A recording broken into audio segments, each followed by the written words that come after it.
The valve handle slammed shut at 4:47 p.m. on Thursday, and I felt the heat go out of my house, like somebody had pulled a plug. Mallory Vandekamp stood at the foot of my driveway in her white parka and earmuffs, smiling past the maintenance van's headlights. Her husband Theron stood beside her with the disconnect ticket in one gloved hand. "So sorry, Mr. Easton. 47 days past due on your supplemental fees. Per HOA bylaws, we've taken you off the district loop. Pay by Monday and we'll get you reconnected." Behind me in my warm kitchen, my 11-year-old grandson Toby was eating macaroni and cheese. The National Weather Service had a blizzard warning posted. 28 inches forecast. Wind chill -40 by sunrise. She didn't know. She didn't know I'd designed her entire community's geothermal system back in 2002.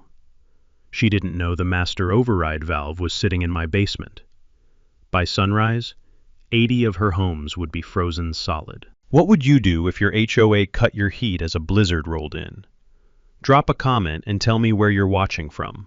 My name's Cole Easton. I'm 53, I live in the White Mountains of northern New Hampshire, and for the last 23 years, I've been the licensed mechanical engineer of record on the geothermal district heating loop that warms 80 homes in the Breton Estates community. I designed that system in 2002, the year my daughter Sasha turned 10. I was 29 at the time, working out of a one-man office above a hardware store in Lincoln. The geothermal loop was, at the time, the largest residential district heating system in northern New England.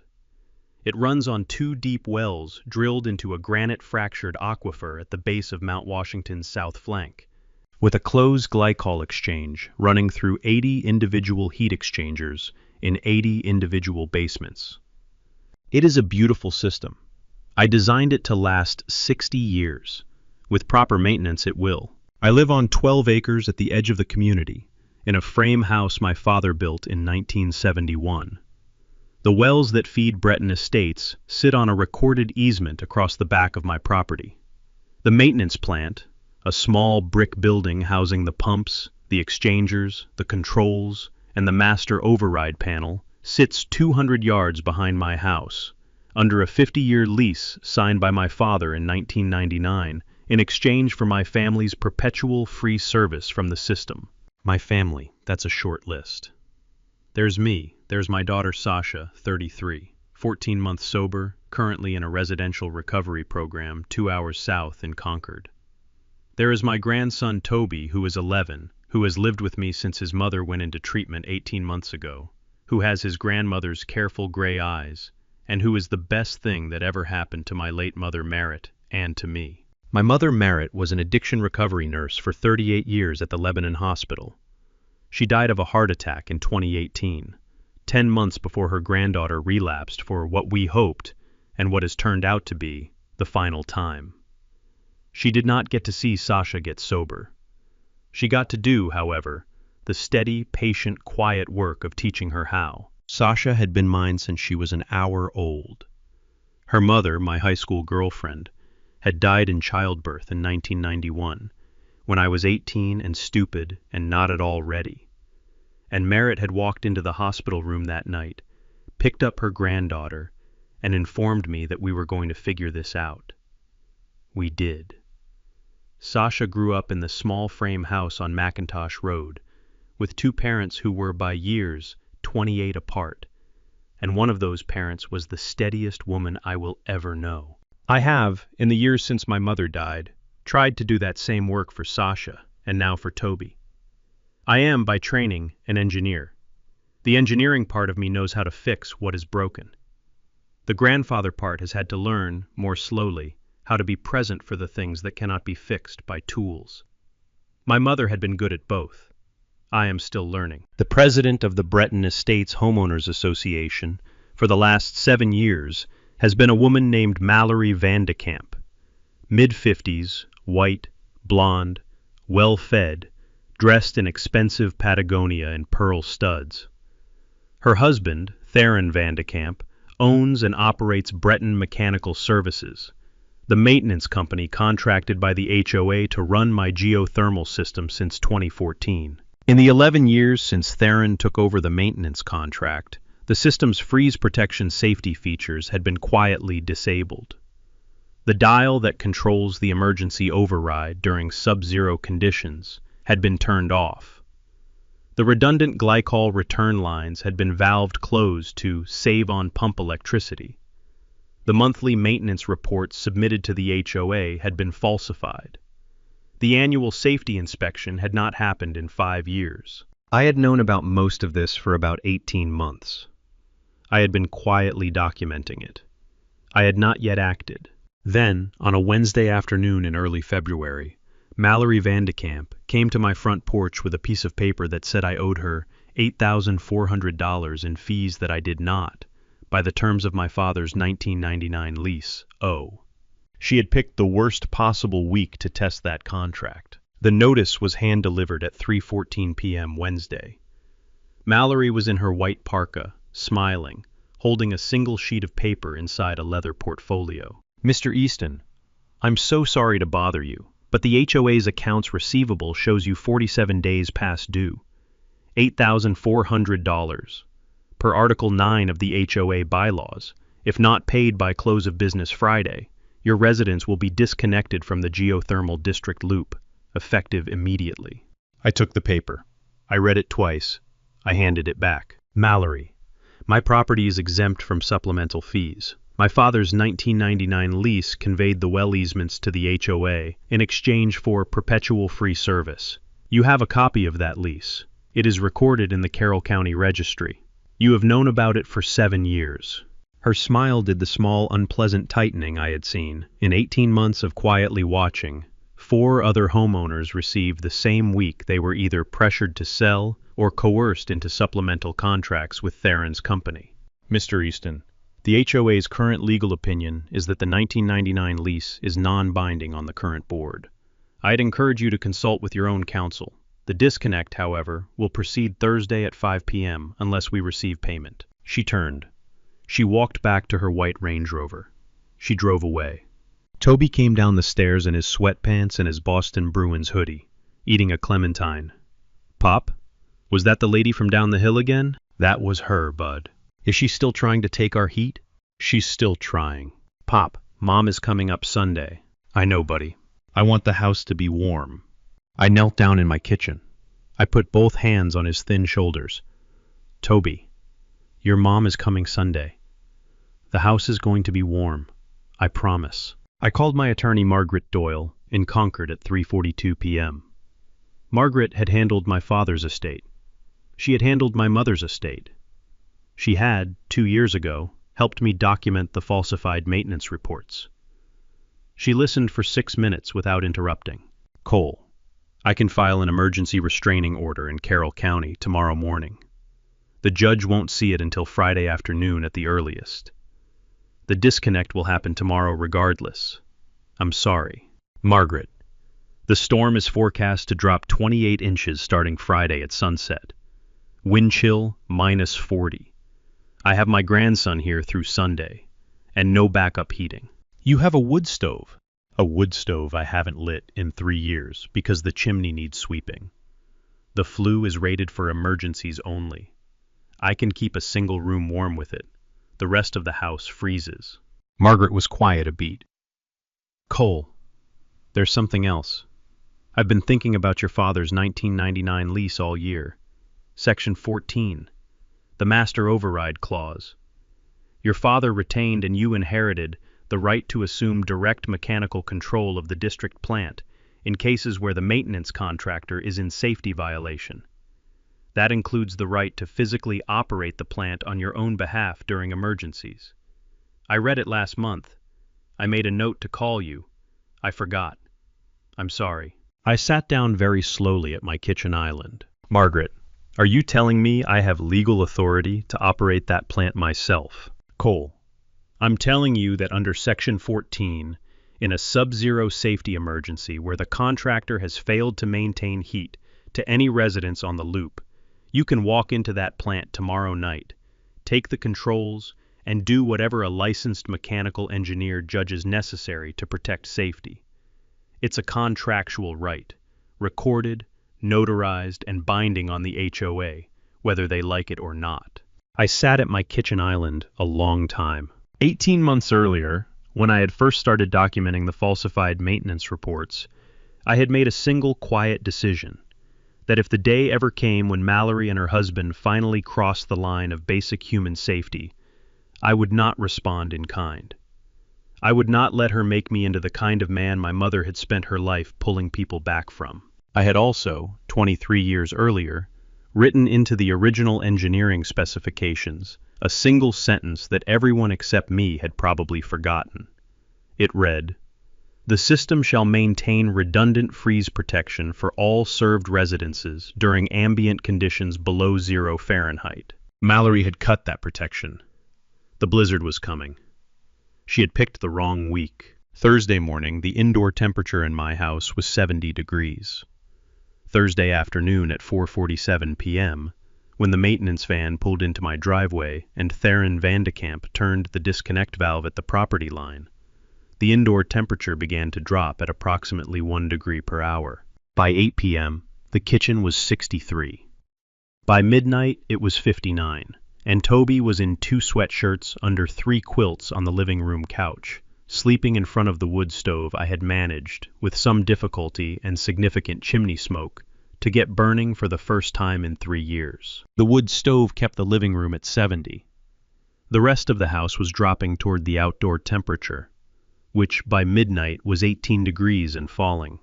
I sat at the kitchen island in a wool sweater and a Carhartt jacket. I drank coffee. I made notes. At 11:14 p.m., Mallory Vandekamp drove past the house, slowly, twice. The second time she stopped at the foot of the driveway, rolled down her window, and took 2 photographs of my chimney. The chimney was producing smoke. The smoke was, by Breton Estates Architectural Committee standards, a non-conforming emissions event. She was, with photographic evidence, documenting an additional fine. She drove off. I made a note of the time. I added it to the file. At 2 a.m. Friday, Toby coughed. Not a regular cough, the dry, slightly whistling cough that 3 years ago his pediatrician had diagnosed as mild, cold-induced asthma. He had grown out of most of it. The cough only came back when his ambient air was both cold and dry for several hours. I put my hand on his forehead. He was warm. The room was 68. He coughed again. He did not wake up. I sat in the chair beside the couch the rest of the night. At 5:30 a.m. Friday, I called my old MIT friend Lars home in Burlington, Vermont. Lars was a Norwegian-born hydronics engineer who had spent 20 years designing district heating systems for the Scandinavian government before retiring to consult. He owed me, by his count, 3 favors. He answered on the second ring. He always answers on the second ring. Cole, Lars, I need you to drive down. How long do I have? Storm hits at sunset tonight. I'll be there by noon. What am I bringing? The control schematics. The original 2002 design files. Your portable PE stamp. And every redundant valve part for a district loop you have in your shop. Cole, tell me you are not going to do what I think you might be planning. Lars, I have a child in this house with cold-induced asthma. The HOA has cut my heat. The storm is coming. He was quiet a beat. I'll be there by 11. I called Margaret Doyle at 6 a.m. She had been awake since 4:30, writing the emergency motion. I told her about the asthma cough. She said, Cole, get the boy out of the house, today. Take him into Lincoln, get a motel room, document why. Then we have grounds to argue child endangerment as part of the emergency. I told her about my conversation with Lars. She was quiet a long time. Cole, as your attorney, what you are considering is, under Section 14 and your professional engineer's emergency duty under New Hampshire law, fully and explicitly legal. As your friend, I will be very glad when this story is over and we are sitting at your kitchen island with bourbon and the heat is back on. Margaret, thank you. By 8 a.m. I had Toby in the truck, his asthma inhaler in his coat pocket, his switch, and the small stuffed otter his mother had sent him for Christmas. I called the Lincoln Motor Lodge. The owner, Foster Whitlock, picked up. Cole, bring the boy. I'll have the room warm by the time you get here. Don't worry about checkout time. I drove Toby through the early swirling flakes into Lincoln. I got him settled into room 4. I watched cartoons with him for an hour. I made sure his inhaler was in his coat pocket. Toby looked up at me when I was leaving. "Pop, are you going to fix it?" I knelt down beside the bed. "Yes, buddy." "How long?" "By the time you wake up tomorrow morning, every house in that neighborhood is going to know exactly how cold I have been since 5 o'clock yesterday." He thought about that. Then he said, "Pop, use Grandma Merritt's voice." I did not understand at first. Then I did. My mother, when she was teaching addiction recovery patients to advocate for themselves, used to lower her voice to a particular calm, steady pitch that meant no more negotiating. The truth said once plainly, "Yeah, buddy, I will." I drove back into the storm. By the time I got back to my driveway at 10:14 a.m., the snow was coming sideways and the wind had risen. The forecast had moved up by 3 hours. The storm was now expected by 3 p.m. Lars Holm pulled in at 10:47 in his white Subaru, with a roof box full of equipment and a passenger I had not expected. His daughter Annika, 28, a recent doctoral graduate in mechanical engineering from Dartmouth, also licensed in New Hampshire as a professional engineer. He had brought her because 2 PE signatures on an emergency safety override were, he said, better than 1. I shook her hand at my front door. She said, "Mr. Easton, my father has told me about you my entire life. It is an honor." I had not known that. I did not have time to process it. I led them into the kitchen where the indoor temperature was now 54 and a thin film of frost had started to form on the inside of the window facing the woods. For 2 hours, Lars, Annika, and I walked through the system, line by line. We confirmed the original 2002 safety specification, which required redundant freeze protection below 0 ambient. We confirmed the falsified 2024 maintenance log showing that the redundant feature had been tested and functional as of December 14, when in fact it had been valved closed since November 2019. We documented, with photographs and date-stamped digital files, every safety violation we could identify. At 12:30 p.m., I made phone calls.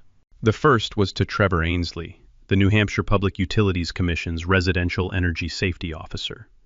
I had met Trevor once at a regional conference in 2019. He had given me his cell number. I called it. I explained in 3 minutes exactly what had happened, exactly what the contractor had done, and exactly what I was about to do under Section 14, and under New Hampshire Revised Statutes Annotated Chapter 310-A, the Engineers Licensing and Regulation Act, which imposes on every licensed PE in the state a non-waivable duty to act when public safety is at risk. Trevor was quiet a beat. "Mr. Easton, are you telling me that an HOA in Carroll County has cut residential heat to a home during a National Weather Service blizzard warning?" "Yes, sir." "And the home contains a minor child?" "Yes, sir. With cold-induced asthma. Currently safe in a motel in Lincoln. And the maintenance contractor has been falsifying safety records for 5 years." "Yes, sir. Documented." Trevor was quiet a longer beat. "Mr. Easton, I'm going to call the State Police Major Crimes Unit and the New Hampshire Attorney General's office in the next 10 minutes. I am also going to begin the emergency revocation process on the maintenance contractor's HVAC license. Whatever you do tonight under Section 14, with Mr. and Ms. Holm as co-signing PEs, will be reviewed by my office on Monday. Off the record, I personally hope it is very memorable." He hung up. The second call was to State Senator Tessa Martian, who chaired the legislature's Special Committee on Homeowners Association Reform. Her staff director called me back 14 minutes later from a ski lift at Loon Mountain and asked me to please send her the full file.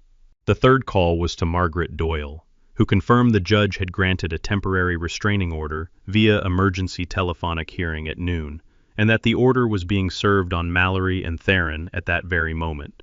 The TRO was a piece of paper. The cold was a physical fact.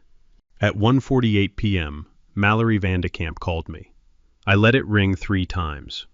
I answered on speakerphone with Lars and Annika both recording. she said, in the artificially calm voice of a woman who had just received a court order and a sheriff's deputy at her front door.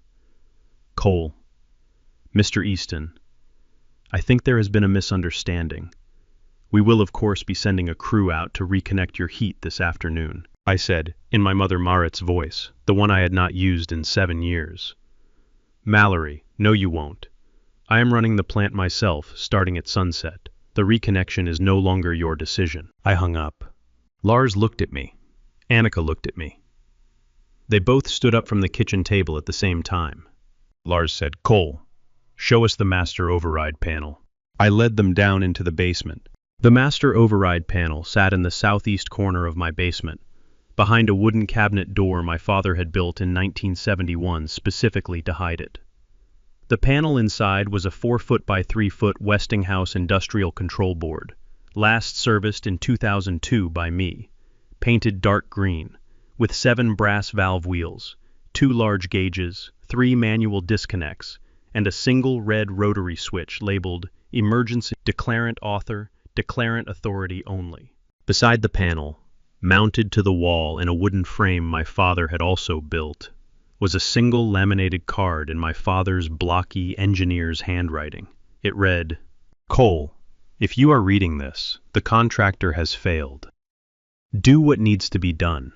This system was designed to keep people warm. Use it. Love, Dad. 1999. I had not opened this cabinet in 23 years. I had honestly forgotten the card was there. I stood in the cold basement in my Carhartt jacket and read it twice. Lars came up beside me. He put his hand on my shoulder. Cole, your father knew. My father knew. Annika looked at the card. She looked at me. She said in a voice that was already steady, Mr. Easton, tell us the plan. I told them. The Breton Estates geothermal loop is a closed glycol system. Warm fluid, circulated by 2 electric pumps at the plant building, runs through the buried trunk line, branches into 80 individual home heat exchangers, returns to the plant, passes through the geothermal wells to be rewarmed, and recirculates. In emergency override mode, the master panel allows the operator, me, to do 4 specific things. Disconnect the geothermal well exchangers from the loop. Reverse the flow direction of the main circulation pump. Open the emergency overflow valves, dumping warm fluid into 2 buried 5,000-gallon tanks on my property. Open the cold water bypass, filling the loop with cold, ambient temperature glycol from the recovery reservoir. Combined effect, executed in the correct sequence over 90 minutes, drain every drop of warm glycol from the 80-house loop, replace it with cold glycol, remove the geothermal heat input. Within 4 to 6 hours, with outdoor temperatures at -12 and wind chills at -40, every house on the loop would lose its heat exchanger function. The exchangers would themselves freeze. Pipes throughout each house would freeze in sequence. By sunrise, the basement plumbing in every one of those 80 homes would be solid ice. Lars, Annika, I want you to be very clear about what we are doing. I am invoking Section 14 in the protection of human life. I am providing 48 hours advance written notice to every household on the loop, beginning right now, by automated text message through the emergency utility notification system I designed in 2003 and which has been quietly running on my server ever since. Every homeowner will have time to evacuate. Nobody freezes in their bed. Lars nodded once. Provide the notice. Then we do it together. Annika was already pulling out her phone, sending the first of the 80 alerts. I sat down on the basement steps. I thought about my father, about my mother, about Toby in room 4, about Sasha in Concord. I stood up. Let's begin. By 3 p.m. the storm was on us. Snow was sheeting sideways. The wind was up to 35, gusting 50. I sent the 80-house emergency text alert at 3:14 p.m. Warning, Breton Estates District heating loop will be taken offline for emergency safety p.m. tonight, pursuant to NHRSA 310-A and recorded 1999 lease section 14. All residents should evacuate or arrange alternate heat by 6:30 p.m. Emergency shelter available at Lincoln Community Center and Bretton Woods Resort Lobby. By 3:30, my phone was ringing every 40 seconds. I let Annika handle the calls. She had a voice like warm cocoa and a patience I admired. She explained, calmly, that this was a legal emergency safety override executed by the licensed engineer of record, that warming centers were open, that every household had ample time to leave, and that anyone with questions should contact attorney Margaret Doyle. Lars worked on the manual logistics. He brought in his portable generator, 3 kerosene heaters, and a pair of contractor-grade halogen work lights. We set them up in the basement. We tested the override panel's mechanical action. The brass wheels turned, the disconnects pulled, the red rotary switch felt, when I touched it, exactly as heavy as a thing of that consequence should feel. At 4 p.m., Mallory called me 5 times in 9 minutes. I did not answer. At 4:14, she left a voicemail that began with apology and ended with the phrase, "I will destroy you, you little man." I forwarded the voicemail to Margaret, to Trevor Ainsley at the PUC, to State Senator Marchant's staff director, and to Special Agent Donovan Pike of the FBI's Boston field office, who had called me at 3:47 after Trevor's referral. At 4:30 p.m., the state police arrived. Not at my house, at the Vandekamp's. They served Theron with an immediate suspension of his HVAC contractor license and a request to surrender all keys, control codes, and operational records for the Breton Estates geothermal plant by 6 p.m. At 5 p.m., Sasha called me from the recovery residence. Her voice was quiet, the slow, careful voice she had been growing into for 14 months. She had heard there was a blizzard moving through. She had wanted to make sure Toby was safe. I told her where Toby was. I told her he had her stuffed otter and his switch. I did not tell her, yet, exactly what I was about to do. "Daddy, are you okay?" I sat at the kitchen island, with the wind howling against the storm window, the indoor temperature at 48, a generator humming downstairs, and 2 PEs in my basement with their hands on a Westinghouse panel. And I said to my daughter, "I'm okay, sweetheart. I love you. Get some sleep." "Daddy, I love you. Be safe." I hung up. I went downstairs. At 6:30 p.m., the 80 house alert was an hour and a half old. Lars's logs showed that of the 80 households, 61 had already evacuated to one of the 2 warming centers. 9 had driven to family or hotels outside the community. 3 were elderly couples with mobility issues, all picked up by my old friend Eldon Pickering, a retired plow operator, in his big 4-wheel drive plow truck. That left 7 households unaccounted for. 6 were second homes with no occupants. The 7th was the Vandekamp residence. At 6:42 p.m., as the wind hit 45 and snow piled against my back door, Mallory's Range Rover pulled into my driveway. She and Theron got out together. They walked, in the storm, to my porch. I opened the door before they knocked. "Mallory, Theron, you have 15 minutes to evacuate to one of the 2 warming centers. After that, the loop comes down." Mallory said, "Cole, you can't do this." I said, "Mallory, I can, and I am. 15 minutes. I closed the door. She stood on my porch a long minute. Then she went back to the Range Rover. Theron followed. They drove off into the storm. At 7 p.m. sharp, I went downstairs. Annika handed me a screwdriver. Lars handed me a notarized 1-page document confirming that the override was being executed in accordance with NHRSA 310-A and Section 14 of the 1999 recorded lease, co-signed by both of them as licensed PEs. I signed the document with a pencil my father had owned. Then I closed the 4 bypass valves in sequence, top to bottom, the way I had specified them in the 2002 commissioning manual. The brass turned smoothly under my gloved hand. Each valve, when fully seated, made the same small, clean click I remembered from the original install day, when my father had stood at my shoulder in this exact basement and said, very quietly, "Cole, you built it right."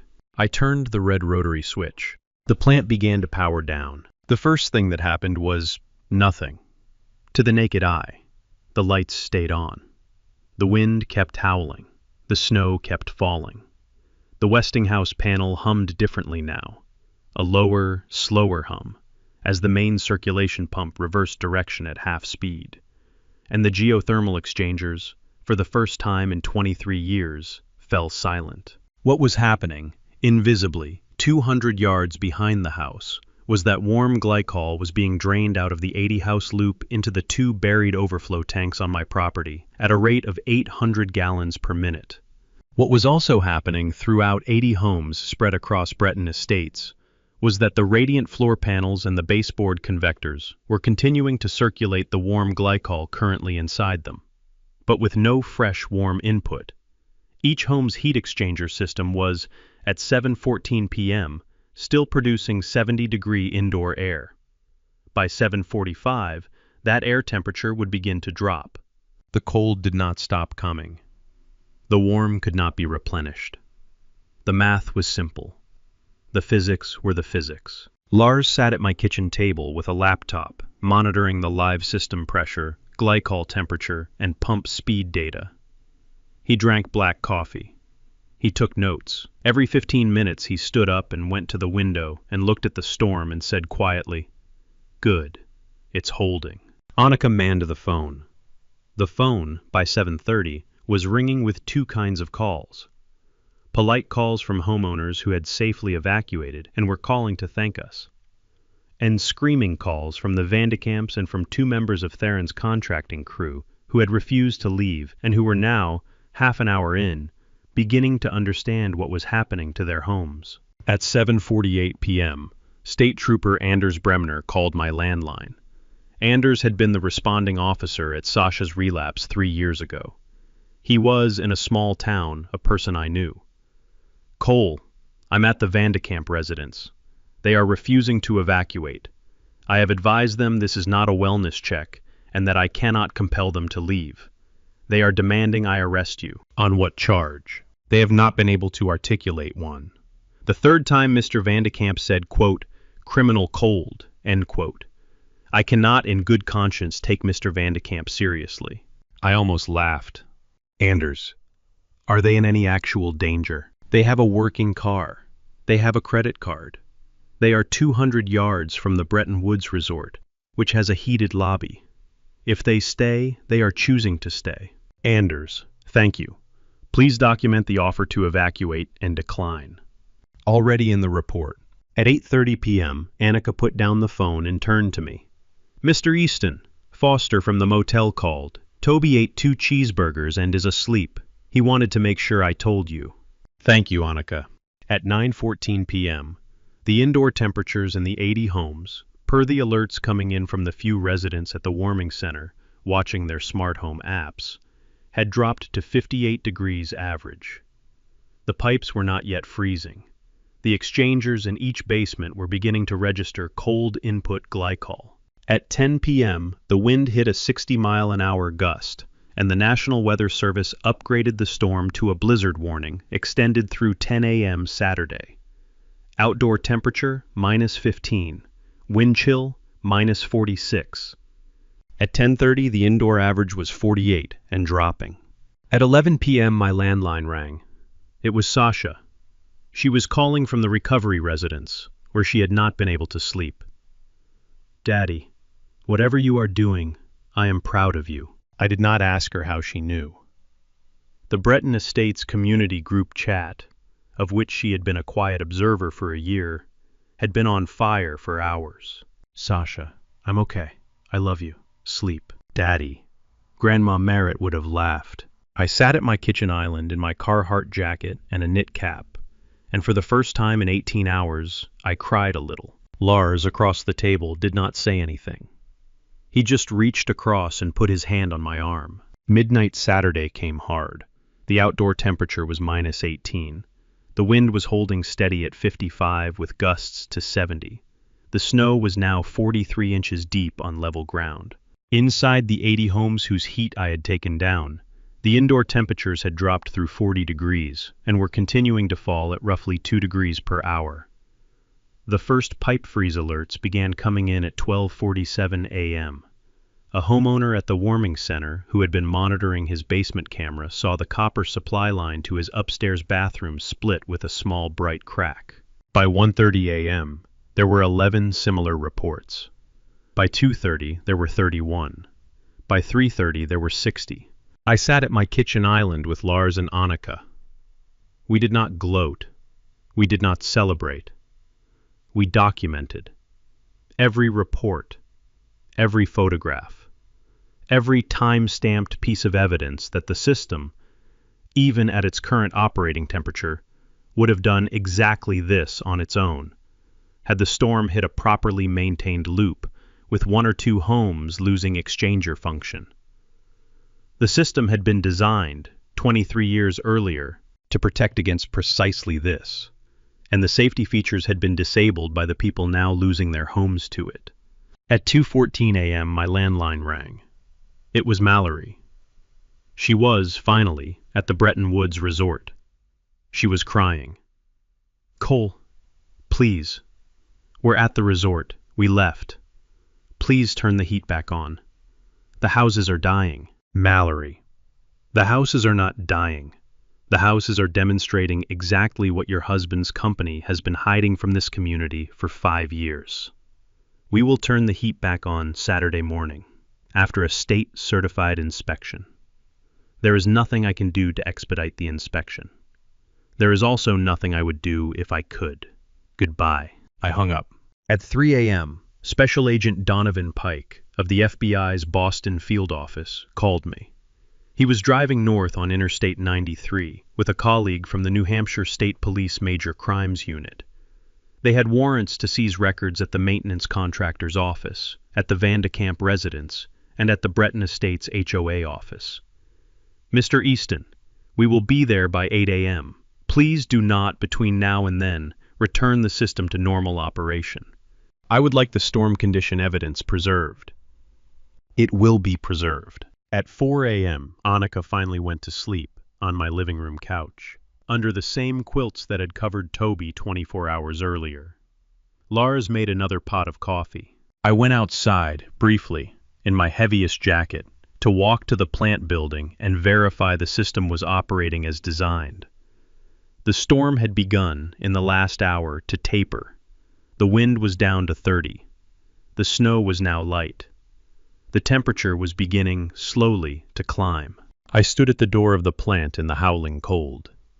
I could hear the pumps running, low and steady, doing exactly what I had asked them to do. The brass valves were holding. The Westinghouse panel was holding. My father's 1971 cabinet was holding. I went back to the house. At 5:47 a.m., the first hint of gray appeared in the eastern sky. At 6 o'clock, the 80-house pipe failure tally hit 78. At 6:30, it hit 80. Every house on the loop, by the official count, being maintained by both Annika's laptop and the parallel logs at the warming center, where homeowners were watching live feeds from their basement cameras, had at least one fully burst pipe. The average house had between 4 and 7. Lars wrote on a yellow legal pad the final time. He read it aloud. Pipe freeze cascade complete. 6:31 a.m. Saturday. Annika, who had been awake 6 minutes and was on her second cup of coffee, said, "Pop, the dawn is coming. Should we go outside?" She had called me Pop. She had been in my house, my honored guest, for exactly 18 hours. She had also, in the last 10 of those hours, become one of my favorite people. "Yes, Annika, let's go outside." The three of us stood on the back deck in our coats and watched the eastern sky turn the color of pewter, then the color of bone, then the color of a winter morning at altitude in the White Mountains of New Hampshire, which is a color no other sky on Earth has. Behind us, 80 homes were, finally, exactly as cold as my house had been the night before. At 8:14 a.m. Saturday, the first vehicles arrived. Special Agent Donovan Pike's silver Suburban, 2 state police cruisers behind him, a third black SUV with Trevor Ainsley of the PUC and senior investigator Reese Maddox of the NH Attorney General's office. By 8:30 they were at the plant with me, Lars, and Annika. They photographed the panel. They photographed my father's cabinet, my father's note, the 80-house alert log on Annika's phone, the time-stamped emergency notification system records I had been quietly maintaining for 21 years. They photographed the disabled freeze protection valves at every test point Lars and I walked them through. At 9, they drove over to the Vandekamp house. They drove to the maintenance contractor's office in Twin Mountain. They drove to the Breton Estates HOA office in the clubhouse. They seized records, hard drives, paper files, and 3 filing cabinets worth of falsified maintenance reports going back to 2014. By 10 a.m. the storm had broken. Plows were running. The first homeowners were beginning to trickle back from the warming centers to assess the damage. The damage was very real and very expensive. The Vandekamp's house, which had been left occupied longest, had been hit hardest. Most other homes had between $15,000 and $40,000 in pipe burst damage. Insurance would cover most of it. The HOA's master policy would cover the rest. The federal restitution would over time recover everything from the Vandekamps directly. At 11 a.m. I drove to Lincoln to pick up Toby. He was sitting on Foster Whitlock's couch in the motel lobby watching cartoons with Foster's 8-year-old daughter. He saw me come in. He stood up. He walked across the lobby. He hugged me. Not the half hug of an embarrassed preteen, but the full, both arms hug of a kid who had spent 24 hours not entirely sure his grandfather was coming back. "Pop, you're cold." "Yeah, buddy, I have been." We drove back through the snow. I told him exactly what had happened. He listened without interrupting. When I was done, he said, "Pop, so Grandma's house is the warmest one in the whole neighborhood right now?" "Yes, buddy. And the ladies' is the coldest." "Yes. Is that fair?" I thought about that. "Toby, fair is the wrong word. The right word is true. The houses are exactly as cold as the people running them have been making the system work. The system was supposed to keep everybody warm. The people who broke it made the houses cold. I just took the safety system away, the same way they had. So the houses got cold the way they were going to anyway. Everybody got out safe. Now the system gets fixed for real." He thought about that. "Pop, Mom is coming tomorrow." "Yes, buddy." "The house will be warm by then, right?" I smiled. "Yes, Toby. The house will be warm." We got home at 1 p.m. The local NBC affiliate truck was parked at the foot of my driveway. A reporter named Janelle Krause, whom I had met twice at school board meetings, was waiting on my porch. She asked if she could ask me 5 questions. I said yes. She asked them. I answered them, calmly, in my mother Marit's voice. She thanked me. At 2:30 p.m., Lars and Annika, on the record with Trevor Ainsley, began the formal process of returning the loop to safe operation. The geothermal exchangers were reconnected. The pumps were returned to forward flow. Fresh, properly conditioned glycol was reintroduced from the overflow tanks. The freeze protection valves Theron had quietly disabled in 2019 were reopened, tested, and confirmed functional. By 6 p.m. Saturday, the loop was operating exactly as I had designed it in 2002, for the first time in approximately 5 years. The 80 homes, however, were going to be cold for a while longer. They needed their burst pipes repaired before they could safely heat. Most homeowners would spend the next 4 to 7 days in motels and at family while plumbers worked through the queue. My house, which had not lost a single foot of pipe, because despite 18 hours without district heat, I had managed the wood stove carefully and kept the basement plumbing above freezing, was the only house in Breton Estates that was warm at 6 p.m. Saturday. Toby and I ate grilled cheese sandwiches at the kitchen island. The thermostat read 72. Sasha called at 7. She was driving up the next morning. The roads were clear. She would be at our house by noon. Sunday. Toby's birthday. After we hung up, I made one more phone call. To Foster Whitlock at the motel, who had refused payment for the 2 days of room and food and care he had given my grandson. I told him I owed him forever. He said, "Cole, you don't. We're neighbors. That's how this works." I sat at the kitchen island with my hand on my 11-year-old grandson's shoulder, and for the first time since Wednesday afternoon, I let myself feel, fully, the warm room. Outside, the snow was finally stopping. Inside, the house was 72.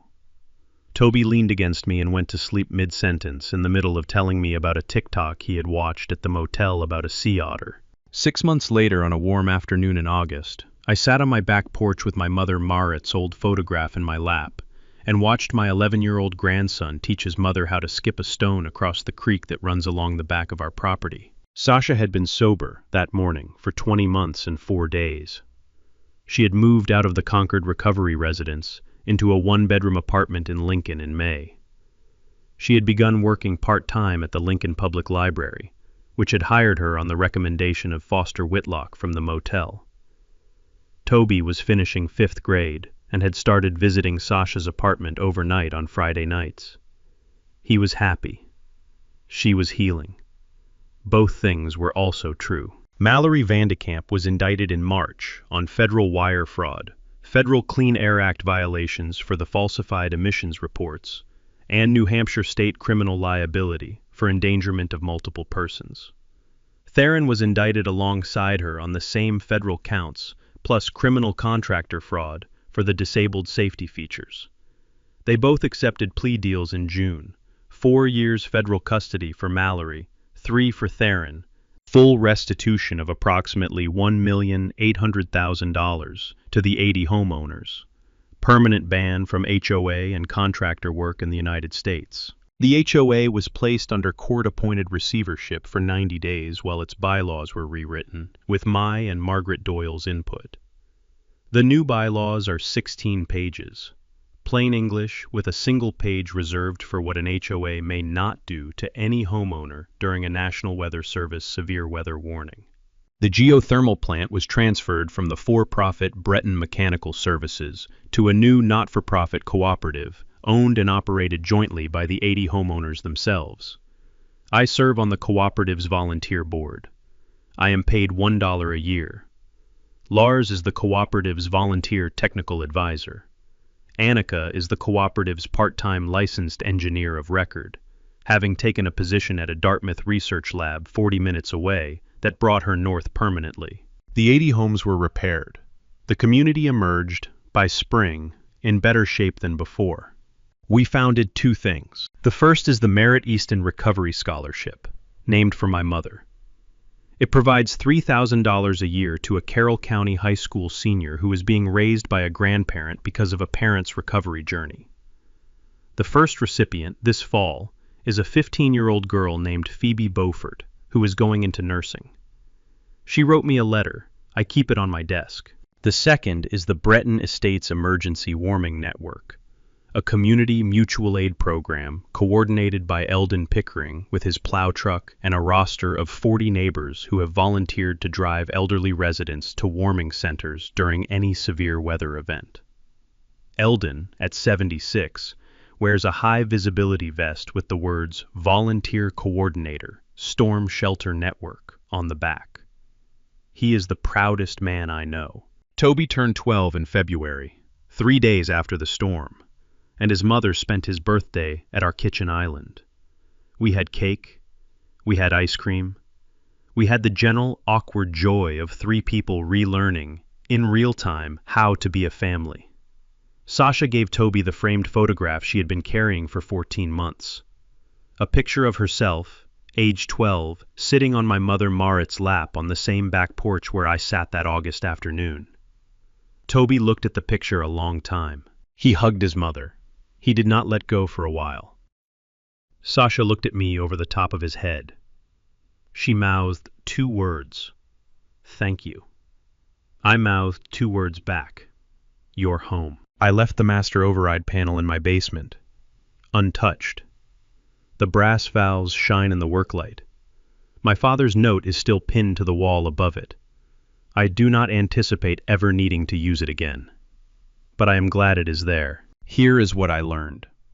Engineers do not solve problems with engineering alone. We solved them with engineering plus patience, plus refusal to look away. The Vandekamps had counted on the rest of us being too tired or too cold or too afraid to act. The system they ran had been designed by my father and me to be exactly the opposite of that. The night the storm came, I was simply, finally, the right age to be the man my father had trusted me to become. If you have ever had your own HOA story, a cut utility, a fake fee, a maintenance contract you knew was a scam, drop it in the comments. I read every one. If you'd like more stories like this, hit subscribe. Stay warm. Stay watching. I'll see you on the next one. That's Breton Estates. Marley Vanderkamp didn't fall because Cole shouted. She fell because his father had built a cabinet around a Westinghouse panel in 1971 with a note inside that said, "Do what needs to be done." And because Cole had finally become old enough to be the man his father trusted him to be, patience, paper, and the contractually recorded override clause still beat any HOA's pearl earrings and fake fee notice. The real win wasn't the indictment or the federal charges. It was a daughter named Sasha calling her father from a recovery residence to say she was proud of him. It was a Norwegian engineer named Lars driving 4 hours through a blizzard for an old friend. It was a retired plow driver named Eldon Pickering finally getting a high visibility vest with a job title he had been built for. And it was a 12-year-old kid named Toby learning that his grandfather would keep a promise about a warm house. If you ever had a Mallory, drop your story in the comments. I read everyone. If this is what you need at the end of a long week, hit subscribe so the next one finds you. Next time, we head to a small ski town in Vermont where an HOA tried to find a single mom out of her late father hand-built A-frame and ran into an unpaid bill collector she didn't know she had left behind. See you there.